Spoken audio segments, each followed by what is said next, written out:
Salam əziz izləyicilər, bugündən etibarən biz artıq sizlə 14 günlük marafona start veririk.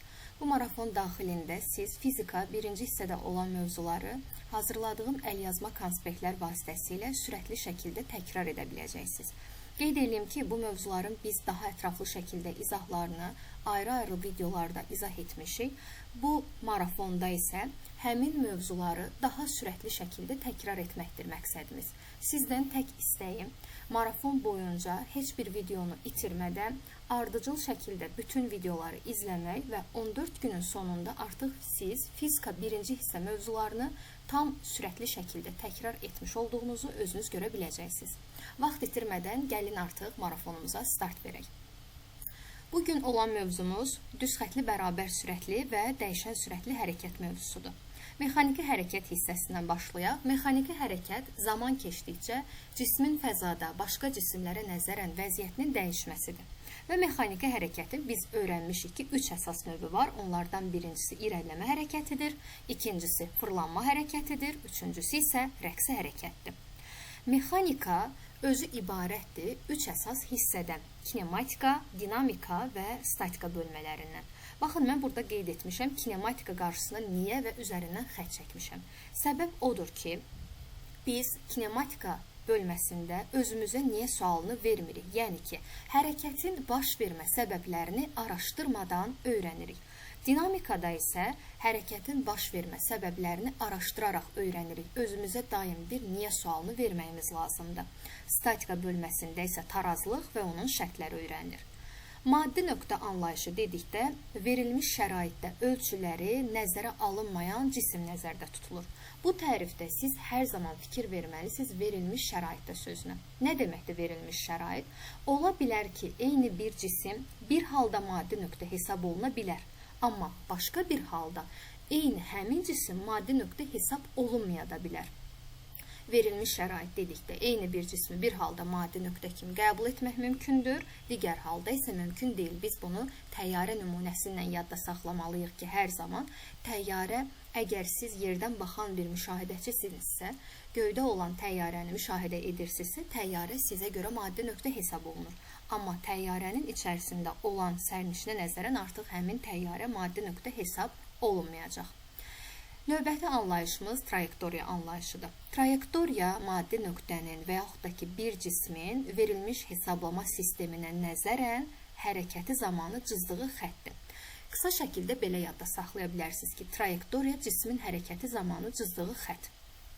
Trayektoriya düz xətt formasında da ola bilər, bu formada əyri xətt formasında da ola bilər. Onda trayektoriyanın formasına görə hərəkətin iki növü olacaq: düz xətli hərəkət və əyri xətli hərəkət. Trayektoriya anlayışını da yekunlaşdırdıq. Növbəti anlayışımız gedilən yoldur. Trayektoriyanın uzunluğu gedilən yol adlanır. Skalyar kəmiyyətdir, yalnız müsbət qiymətlər alır, ölçü cihazı olaraq xəttkeş, ruletka, ölçü lentini yadda saxlamağımız lazımdır. Gedilən yol işarə olunur L hərfi ilə və ya S hərfi ilə. Skalyar kəmiyyət o deməkdir ki, həmin kəmiyyətin yalnız ədədi qiyməti olmalıdır, istiqaməti isə yoxdur və yalnız müsbət qiymətlər alır. Gedilən yol heç vaxt mənfi və sıfır qiymətlərini ala bilməz. Yer dəyişmə anlayışı trayektoriyanın başlanğıc və son vəziyyətlərini birləşdirən istiqamətlənmiş düz xətt parçasıdır.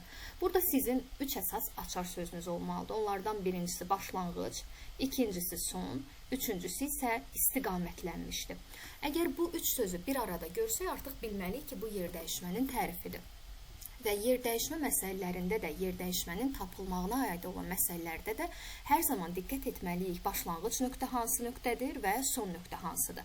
Bu ikisini birləşdirən istiqamətlənmiş bir düz xətt parçası çəkilir. Həmin parçanın uzunluğu yer dəyişmənin qiyməti olacaq. Vektorialdır. Yəni ki, vektorialdırsa, artıq həmin fiziki kəmiyyətin həm ədədi qiyməti var, həm də istiqaməti var. Gedilən yolda aldığı qiymətlər daxilində biz demişdik ki, yalnız müsbət qiymətlər ala bilər, amma yer dəyişmə 3 qiymət ala bilər. Mənfi də ala bilər, müsbət də ala bilər, sıfır da ala bilər. Ən əsas bilməliyik sıfır. Nə zaman olur yer dəyişmə sıfır? Əgər cisim başladığı nöqtəyə təkrardan geri qayıdarsa, onda cisim heç bir yer dəyişmə icra etmir. Onun başlanğıc və son vəziyyətləri üst-üstə düşür. Bu halda da yer dəyişmənin qiyməti sıfıra bərabər olur. Gedilən yol və yer dəyişmə ilə bağlı qeydlərimiz var. Birinci qeydimiz odur ki, düz xətt üzrə əgər hərəkət bir istiqamətdə baş verə bilərsə, bu zaman gedilən yol yer dəyişməyə bərabərdir. Məsələn, cisim A nöqtəsindən hərəkətə başladı, deyək ki, B nöqtəsinə doğru gəldi. Düz xətt üzrə hərəkət edir və bir istiqamətdə hərəkət edir. Bu hərəkət zamanı bu AB parçasının uzunluğu 6 metr olarsa, gedilən yolunda qiyməti olacaq 6 metr, yer dəyişmənin də qiyməti olacaq 6 metr. Cisim hər hansı istiqamət dəyişikliyi etmədi. Bir nöqtədən başladı, getdi, dayandı ən son nöqtədə. Yolun qiyməti belə olan halda yer dəyişmənin qiymətinə bərabərdir. İkinci bir qeydimiz var gedilən yol və yer dəyişmə haqqında. Bu qeydimiz budur ki, əyri xətli hərəkət olarsa və ya düz xətt olarsa, amma cisim istiqamətini dəyişərsə, gedilən yolun qiyməti yer dəyişmənin qiymətindən böyük olmalıdır. Belə bir nəticə də çıxarda bilərik ki, elə bir hal yoxdur ki, həmin halda gedilən yol yer dəyişmənin qiymətindən kiçik olsun. Bizim cəmi 2 halımız var. Birinci hal o oldu ki, gedilən yol yer dəyişməyə bərabər ola bilər. Hansı halda düz xətt üzrə hərəkət bir istiqamətdə baş verə bilər. İkinci hal odur ki, əyri xətli hərəkət ola bilər, bir də düz xətli hərəkətdə istiqamət dəyişikliyi ola bilər. Bu halda da gedilən yol yer dəyişmədən böyük olacaq. Artıq sizlə əsas anlayışları yekunlaşdırdıq. Mexanika, maddi nöqtə, trayektoriya, gedilən yol və yer dəyişmə. Davam edək, növbəti anlayışımız düz xətli bərabər sürətli hərəkətdir. Əgər cisim düz xətt boyunca bərabər zaman müddətlərində eyni qədər yer dəyişmələr icra edərsə, belə hərəkət düz xətli bərabər sürətli hərəkət adlanır. Açar sözlərimiz nədir? Bərabər zaman müddətləri olmalıdır və hər bir zaman müddətində də eyni qədər yer dəyişmə icra olunmalıdır. Şəkil olaraq bunu yadda saxlaya bilərsiniz. Məsələn, 2 hissədən ibarətdir. Bərabər zaman, deyək ki, burada da 2 saniyə vaxt sərf olunub. Növbəti hissədə də 2 saniyə vaxt sərf olunub. Şərtdə nə qeyd etmişik? Eyni qədər yer dəyişmə icra olunmalıdır. Burada da 6 metr yol gedilməlidir, yer dəyişmə icra olunmalıdır. Burada da 6 metr yer dəyişmə icra olunmalıdır. Bu hərəkət adlanır düz xətli bərabər sürətli hərəkət. Düz xətli olduğunu hardan görürük? Trayektoriyanın formasından. Trayektoriya düz xətt formasındadır. Bəs hardan bildik ki, bu bərabər sürətli hərəkətdir? Biz bunu sürətin düsturunu deyərək izah edə bilərik. Sürət bilirik ki, V bərabərdir, S böl T düsturundan təyin olunur. V sürətdir, S yer dəyişmə, T də zamandır. Zaman bizdə 2 saniyədir, yer dəyişmə 6 metrdir. 6 bölək 2, 3 metr bölək saniyə. Birinci hissədə də 3 metr bölək saniyədir, ikinci hissədə də 3 metr bölək saniyədir. Deməli, bu cismin sürəti eynidir hər bir hissədə. Düz xətli bərabər sürətli hərəkətdə bizim şərtimiz var. V üzərində vektor, çünki vektorial kəmiyyətdir, konstant olmalıdır, sabit olmalıdır. Nə sabit olacaq burada? Sürətin həm qiyməti sabit olacaq, həm də istiqaməti sabit olacaq. Düsturunu artıq qeyd etdik ki, V bərabərdir, S bölək T-dir. Sürət sabit qalmalıdır burada. Yəni, zamandan asılı deyil. Zaman artsa belə sürətə heç bir fərqi yoxdur. Elə hansı qiymətdə idisə hərəkətə başlanılan anda həmin qiymətdə də qalmalıdır. Əgər hərəkət X oxu istiqamətində olarsa, qrafik, bu gördüyünüz zaman oxu, yəni T oxundan yuxarıda yerləşməlidir. X oxunun əksi istiqamətində hərəkət olarsa, qrafik zaman oxundan aşağıda yerləşməlidir. Burada qeyd oluna bilər 5, burada qeyd oluna bilər -5. Aşağıda -5 yazılmaq o demək deyil ki, cismin sürəti -5 metr bölü saniyədir. Cismin sürəti yenə də 5 metr bölü saniyədir. Amma hərəkət X oxu istiqamətində deyil, X oxu istiqamətini qeyd eləyək, X oxu deyil, onun əksi istiqamətində hərəkət edir deməkdir. Sürətə müxtəlif təriflər verə bilərik. Yer dəyişmənin dəyişmə yeyinliyini xarakterizə edən fiziki kəmiyyətdir. Yeyinlik haqqında bunu bilməliyik ki, sürətin düsturu V bərabərdir, S bölək T-dir. Biz hansı fiziki kəmiyyəti zamana bölürük? Yer dəyişməni zamana bölürük. Hansı fiziki kəmiyyəti zamana bölürüksə, deməli, həmin fiziki kəmiyyətin yeyinliyi burada izah olunur. Başqa bir tərif verə bilərik. Vahid zamanda, birinci hər zaman düsturlardan tərif çıxardanda kəsirin məxrəcindən oxumağa başlaya bilərsiniz. Vahid zamanda olan yer dəyişməyə bərabər olan fiziki kəmiyyət sürət adlanır. Sürət vektorial kəmiyyətdir. Həm ədədi qiyməti var, həm də istiqaməti var. Ölçü cihazı olaraq isə spidometrdir. Spidometr olmasa V bərabərdir S bölü T düsturunu təkrardan yazmalıyıq. S burada yer dəyişmədir. Uzunluğu ölçmək üçün biz xəttkeş ruletka ölçü lentindən istifadə edirik. T burada zamandır. Zamanı ölçmək üçün saniyə ölçəndən istifadə edirik. Onda hər iki cihaz bir arada olmalıdır ki, sürəti təyin edə bilək. Bu hansı halda mümkündür? Spidometr olmayan halda. Vahidini necə təyin etməlisiniz?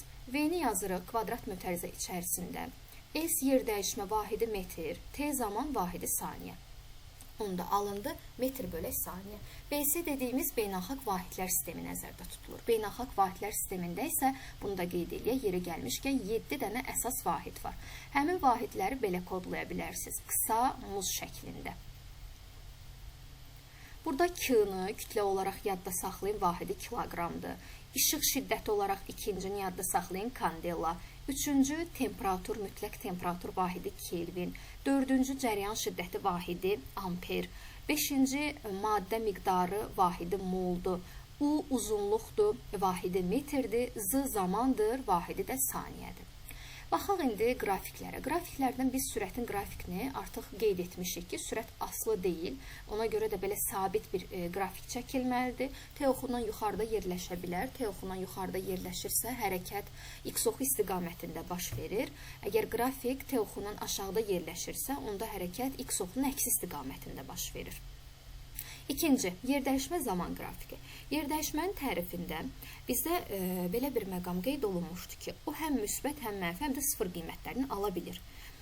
Onda onun qrafikində də bir fərq yaranmalıdır, gedilən yoldan fərqli olaraq. Müqayisəli şəkildə ikisini də bir arada göstərirəm.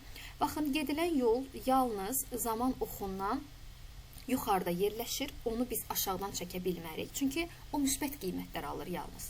Amma yerdəyişmədə belə deyil. Yerdəyişmədə həm zaman oxundan yuxarıda çəkə bilərik. Bu zaman hərəkət x ox istiqamətində olacaq.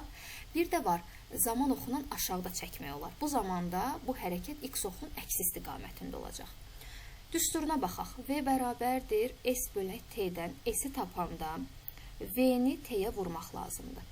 Ən sadə yol olaraq bunu çarpaz şəklində yadda saxlayın. Artıq bunu biz ətraflı mövzu izahlarımızda qeyd etmişik. Bu sürətli təkrarda da mən bəzi məqamlara xüsusilə diqqət eləyəcəm ki, o hissələri daha yaxşı başa düşə biləsiniz. Buradan fiziki kəmiyyət olaraq S-i necə tapmalısınız? Çarpaz eləyirsiniz. S-in qarşısında 1-dir, olur S bərabərdir. V və T də bir-birindən çarpazdır. Ona görə də yazırıq S bərabərdir VT. Gedilən yolu da izah etdik ki, yalnız müsbət qiymətlər aldığına görə zaman oxundan yuxarıda yerləşəcək. Təcil sıfıra bərabərdir. Bunu təcili izah eləyəndə də mən deyəcəm ki, nə üçün sıfıra bərabərdir? Əgər bir fiziki kəmiyyət sıfıra bərabərdirsə, onda onun qrafiki çəkiləndə belə zaman oxunun üstündən qalın düz xətt çəkilməlidir.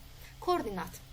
Düz xətli bərabər sürətli hərəkətdə koordinat tənliyi x bərabərdir, x0 plus vt şəklində olur. X burada son koordinatdır, x0 da başlanğıc koordinatdır. Gəlin, baxaq bu düstur hardan alınır. Sürəti hesablayanda V bərabərdir S bölü T-dən əlavə V bərabərdir x minus x0 bölü T düsturu da var. Buradan yenə də çarpaz edək. x0 bərabərdir VT olacaq və x bərabərdir x0 üstəgəl VT. Alındı düz xətli bərabər sürətli hərəkətdə koordinat tənliyi.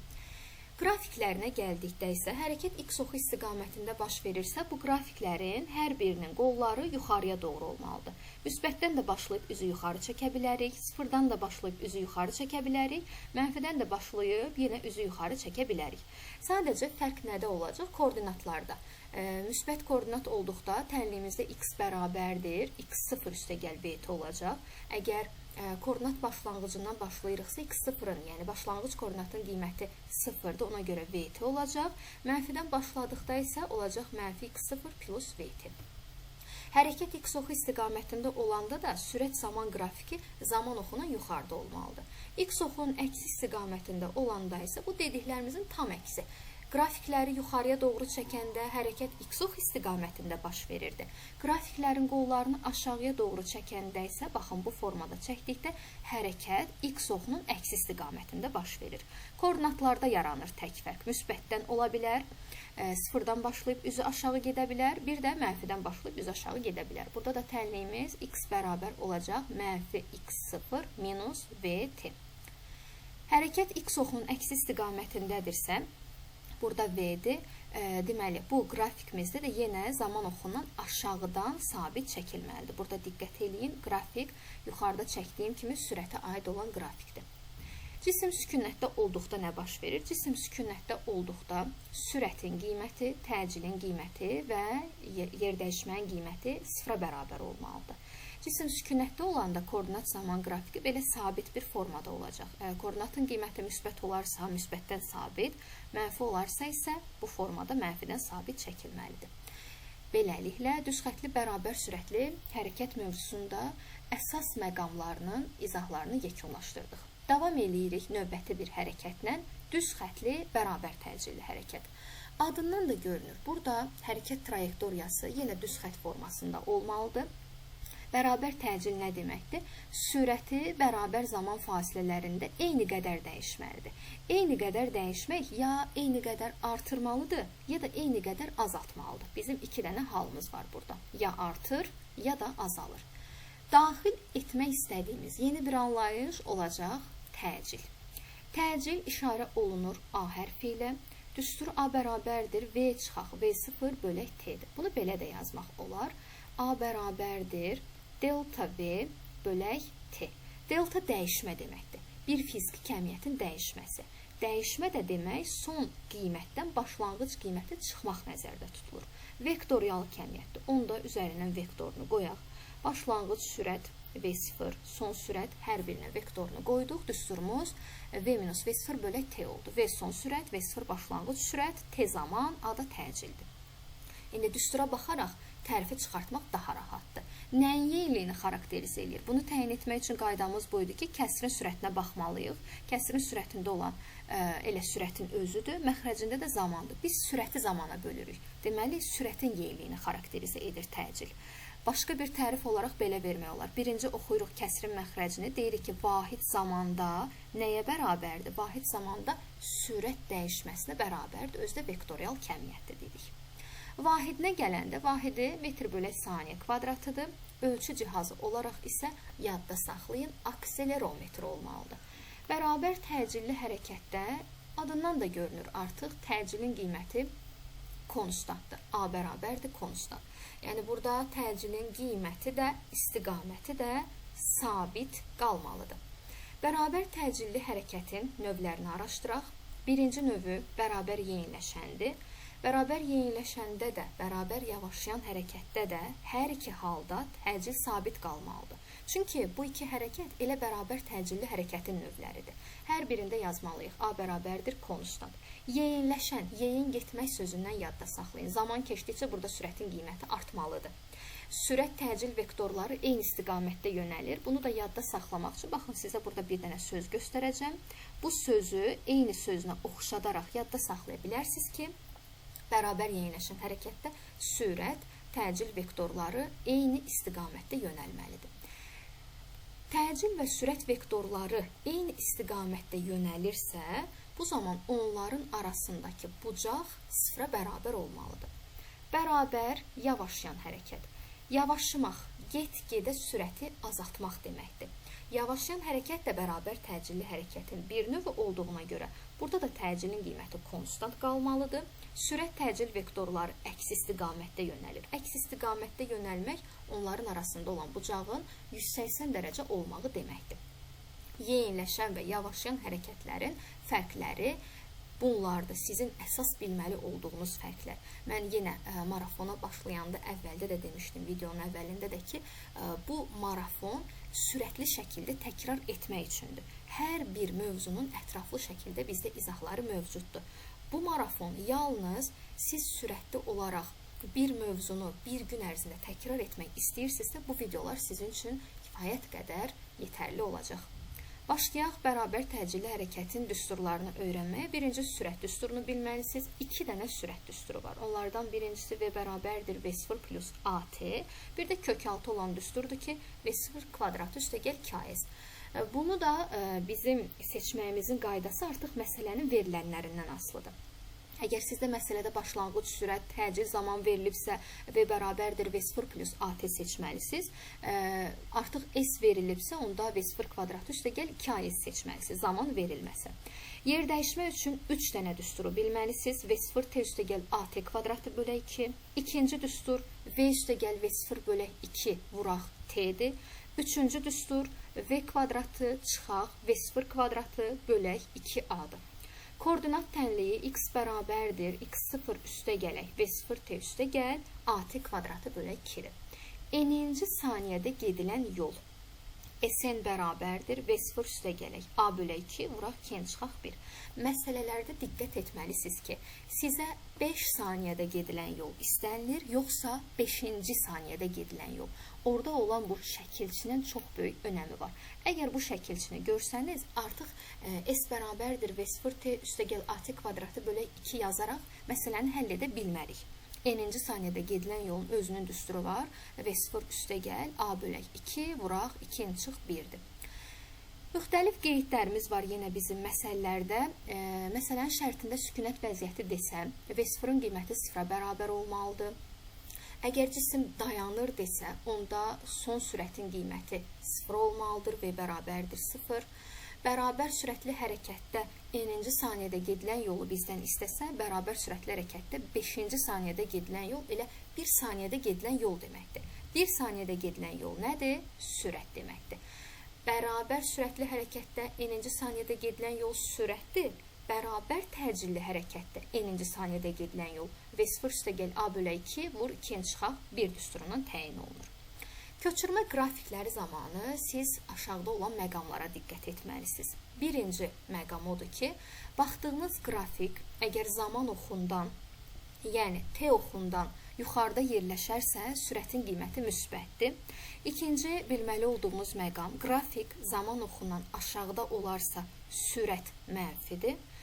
Üçüncü qeyd, baxdığınız qrafikin qolları yuxarıyadırsa təcil müsbət, qrafikin qolları aşağıdırsa təcil mənfi olmalıdır. Bunu sizə qısa şəkildə belə bir qrafik üstündə göstərə bilərəm. S'in T'dən asıllıq qrafikidir. Zaman oxundan yuxarıda yerləşir. Zaman oxundan yuxarıda yerləşirsə sürət müsbətdir. Yazırıq ki, sürət müsbətdir. Sonra baxmalıyıq qollara. Bizim qollarla bağlı 2 dənə qeydimiz var. Qollar yuxarı ola bilər, qollar aşağı ola bilər. Qollar da baxırıq yuxarıya doğru gedir. Onda təcil də müsbətdir. Artıq bu hərəkətin adını biz deyə bilərik. İkisi də müsbətdir, yeyinləşəndir. Amma hansı ox istiqamətində olduğunu bildirən hər zaman sürətdir. Sürət müsbətdirsə, onda hərəkət X oxu istiqamətində yeyinləşəndir. İkinci bilməli olduğumuz belə bir qrafik olsun. S'in T'dən asıllığı bu formadadır. Qrafik zaman oxunan aşağıda yerləşir. Aşağıda yerləşirsə, sürətin qiyməti mənfidir. Burada qeyd etmişik. Aşağıda olanda sürət olur mənfi. Qollar isə yuxarıya doğru gedir. Qollar yuxarıya doğru gedirsə, təcil müsbətdir. Bir müsbət, bir mənfi. Onda hərəkət yavaşlayan olacaq. Hansı ox istiqamətində sürət mənfi olduğuna görə hərəkət X oxunun əksi istiqamətində bərabər yavaşlayandır. N'inci saniyədə gedilən yolun biz artıq düsturunu yazmışdıq. V0 üstəgəl A bölək 2 vur 2-yə çıxaq 1-dir. Başlanğıc sürət 0-dan fərqli olmaq o deməkdir ki, orada başlanğıc sürət var. Amma sükunət vəziyyətidirsə, V0-ı yazmamalısınız, birbaşa yazmalısınız. A bölək 2 vur 2-yə çıx 1-dir. Bəs niyə bərabər təcilli hərəkətdə N'inci saniyədə gedilən yol tək ədədlərin nisbətidir? Burada qeyd etmişəm ki, tək ədədlərin nisbətinə bərabər olur. 1, 3, 5 kimi. Bu niyə belə olur? Yazırıq Sn bərabərdir. A bölək 2 vuraq 2N çıxaq 1. Məsələnin də şərtində qeyd olunur ki, sükunət vəziyyətidir. Gəlin N-ə müxtəlif qiymətlər verək. N-ə 1 desək, onda S1 bərabər olacaq. A bölək 2, 2 dəfə 1, 2, 1 də çıxdıq. 1 alındı A bölü 2. A bölü 2 dedik bir dənə S. Sonra N bərabərdir 2, onda S2 bərabərdir. A bölək 2 vuraq, 4, 1 də çıxsaq 3. 3A bölək 2. Bir dənə A bölək 2'ye S demişəmsə, 3A bölək 2 olacaq 3S. Sonra n bərabərdir 3, onda S3 bərabərdir A bölək 2 vuraq. 2 dəfə 3, 6, 1 də çıxdıq 5, alındı 5A böl 2. Bu da olacaq 5S. Yerdə qalanları yazmamaq da olar. Əsas ilk 3 hissəni yazdıq. S, 3S, 1 də 5S'dir. Bunları yazırıq bu şəkildə. Sonra S-lər ixtisar gedir, yerdə qalır 1, 3, 5. Baxın, buna görə də bərabər təcilli hərəkətdə ardıcıl tək ədədlərin nisbəti olur. Bu n-ci saniyədə gedilən yollar. Əsaslandırması bu formadadır. N-in yerinə qiymətlər yazaraq biz bunu rahat şəkildə görə bildik. Orta sürət anlayışından davam edirik. Artıq bərabər təcilli hərəkət, onların növləri və düsturlarını da yekunlaşdırdıq. Orta sürəti tapmaq üçün V orta bərabərdir. Düsturumuz S ümumi bölək T ümumidir. S ümumi yol deməkdir. İki hissədən ibarətdirsə, əgər hərəkət belə bir şəkil çəkək, bura olsun S1, bu hissə olsun S2, birinci hissəni getməyə sərf olunub T1 zaman müddəti, ikincini də getməyə T2 sərf olunub. Onda ümumi yolun yerinə S ümumi bərabər olacaq S1 üstə gəl S2, T ümumi də T1 üstə gəl T2-dir. Düsturumuz olur bu formada, S1 plus S2 böl T1 plus T2. S-in yerinə VT yazsaq, S1 olacaq, V1 vuraq T1, S2 olacaq, V2 vuraq T2. Düsturumuz bu formada olur. V orta bərabərdir, V1 T1 üstə gəl, V2 T2 bölək, T1 üstə gəl T2. Yəni biz nə etdik? Kəsrin məxrəcini, T1 üstə gəl T2-ni olduğu kimi saxlayıram, kəsrin sürətini açıram. S1-in yerinə yazıram V1 T1, S2-nin yerinə yazıram V2 T2. Növbəti mərhələdə isə kəsrin sürətini saxlayıram, S1 üstə gəl S2, kəsrin məxrəcini açıram. T1-in yerinə S1 bölək V1 yazıram, T2-nin yerinə isə S2 bölək V2 yazmaq lazımdır. İndi isə orta sürətin xüsusi hallarını öyrənməliyik. Orta sürətin xüsusi hallarında 2 dənə hal var. Bir, zamanın bərabər hissələri verə bilər. Məsələn, zamanlar bərabərdir desə, belə də verə bilər. Zamanın birinci yarısı, zamanın ikinci yarısı. Bu sözləri görən kimi artıq T1, T2-yə bərabər olan şərti xatırlamalısınız. Orta sürəti tapmaq üçün 2 dənə sürəti toplayıb böləcəksiniz 2-yə. Növbəti xüsusi halımız yolların bərabər hissələri ola bilər. Bunu deyəcək ki, yolun birinci yarısı, yolun ikinci yarısı. Onda 2V1, V2 böl V1 üstə gəl V2 şəklində olur. 3 dənə yol bir-birinə bərabər olarsa, S1 bərabərdir, S2 bərabərdir, S3. Bu halda V orta bərabər olur. Xüsusi bir haldır. Bu düsturu da əla bilməyiniz lazımdır. 3V1, V2, V3 böl V1, V2 üstə gəl V2, V3 üstə gəl V1, V3 şəklində. Orta sürətin əsas qeydləri də bunlardan ibarətdir. Nisbi sürət. Nisbi sürətin tapılmasında bizim 3 əsas halımız var. Eyni istiqamət ola bilər.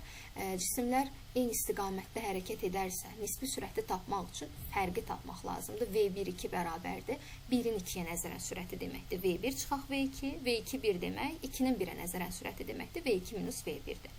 Əks istiqamətdə olanda toplamağınız lazımdır. V1, 2, V2 1-ə bərabərdir. O da V1 plus V2 olacaq. Bir-birinə qarşılıqlı perpendikulyar olduqda isə birinci şəkildəki kimi V1 və V2 bir-birinə perpendikulyardır. Birinci cismin ikinciyə nəzərən sürəti deyəndə birinci hansının adını eşidirsinizsə, vektor ona tərəf baxmalıdır, 1-ə tərəf baxacaq. İkinci halda da yenə 1-lə 2 perpendikulyardır, amma 2-nin 1-ə nəzərən sürətini istəsə bizdən, yenə də ox 2-yə tərəf baxmalıdır, çünki birinci 2-nin adını eşitmişik. V2 1 bərabərdir. Kök altında V1 kvadrat üstə gəl V2 kvadrat. Ümumiyyətlə, qarşılıqlı perpendikulyar sözü gördüyünüz zaman Pifagorda olduğu qaydanı yadda saxlayın ki, kök altında V1 kvadrat plus V2 kvadratı. Xüsusi hallar nədir? Məsələlərdə ən çox istifadə olunan hallardır. Sizə 3 ilə 4 versə, bilin ki, digər qiymət 5 olmalıdır. Bunu əsaslandıra da bilərik. Bir dənəsinə, məsələn, 3-ün kvadratı 9, 4-ün kvadratı 16, toplayırıq kök altında 25, oradan da kök çıxır 5. Məsələlərdə zaman qazanmaq üçün bu 5 dənə halı yadda saxlaya bilərsiniz. 3-4-dürsə, digər cavab 5 olacaq. 6-8-dirsə, digər cavab 10-dur. 9-12 olarsa 15, 12-16 olarsa 20, 15-20 olanda isə 25 olur. Baxın, 3-4-5, burada 1-1 artır, 6-8-10, 2-2, 9-12-15, 3-3, 12-16, 24, burada da 5-5 artım mövcuddur. Beləliklə, bu mövzunun izahını, sürətli şəkildə izahını yekunlaşdırdıq. Bu mövzu bizə nələr öyrətdi? Bu mövzu bizə əsas anlayışları öyrətdi. Maddi nöqtə, trayektoriya, yol, yer dəyişmə. Sonra düzxətli bərabər sürətli hərəkəti öyrətdi bizə. Orada olan qrafikləri, həmin hərəkətin nə olmağını, hərəkət x oxu istiqamətində olmağı nə deməkdir, x oxunun əksi olmağı nə deməkdir, bunları bildik. Daha sonra bərabər təcilli hərəkət, təcil və bərabər təcilli hərəkətin növlərini öyrətdi bizə.